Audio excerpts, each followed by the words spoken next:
nấu rồi nói lên nha má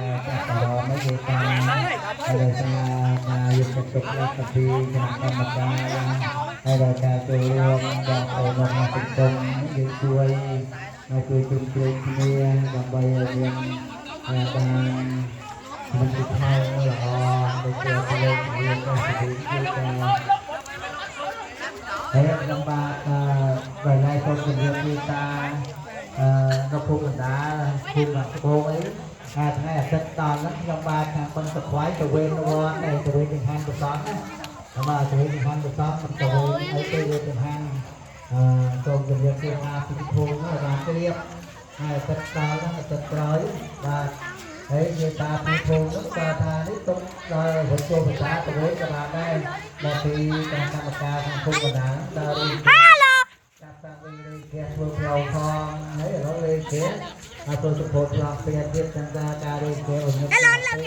Hello, hôm nay ngày 28 tháng 6 2025 đã làm lễ khánh thành cầu Văn Khoai Giá Mai.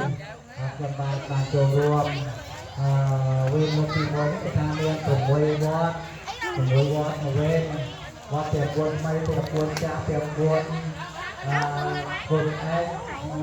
quân cha quân tôi tập quân anh một phòng gia lai ba nhà muốn đầu bên phục vụ qua thì nhà quân toàn sa và màu phục vụ qua cái tinh màu bạc hà trở lại và nhà bà còn đặt đáy bàn đáy trà vàng mà chuột cần biết là bàn trà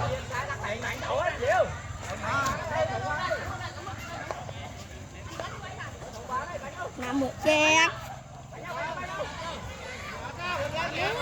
trong đôi nhà dùng căn thức tăng là khi bọn tụi là các bà dưới bàn tinh mắt bàn tinh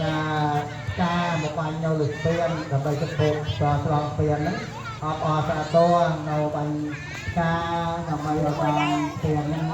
mà mua đi sập bài đi kia như ta cho các bà đây cả đó dân đây ta dân trăm thực hiện thực hiện làm cần người dùng đồ luôn thực phẩm á trăm phần anh được trăm ban nào đâu hả anh trăm ban nào trăm ban trong vậy cái cây ai mua từ đấy trăm ban đi hả anh được trăm nó tiêm nào Triêm ơi chuẩn bị ơi hả tiêm nào tiêm đấy trăm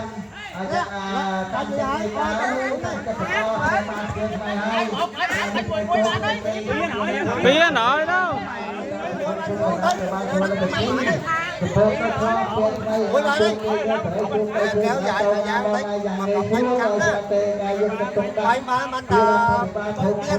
chẳng bẹp tận á bẹp tận mà anh muối ba đấy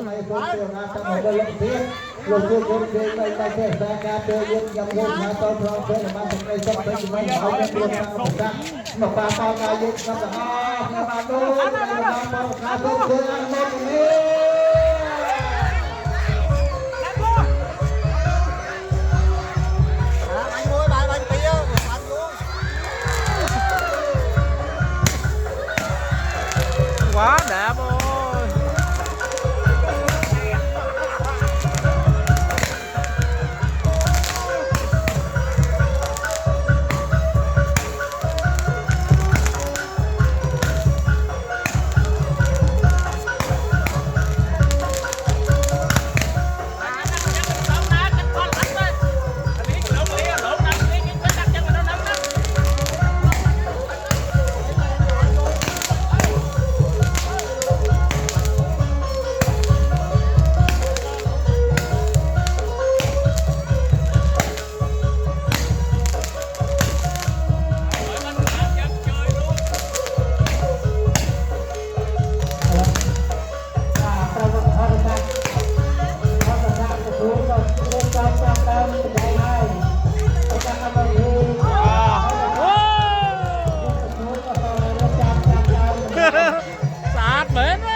Tận bà phới mấy nhiêu ấy.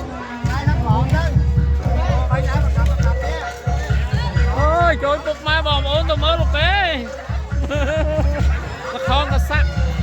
bẻ tha ơi anh đi chạy ó hay chầm đất đất mà cái đấy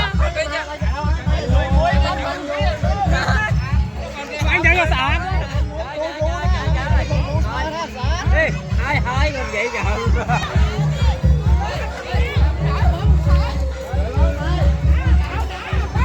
bắt nó mà hot đứng lên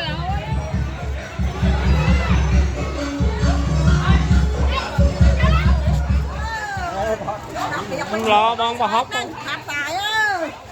đặc biệt hả lúc xong muốn đâu ra mà tham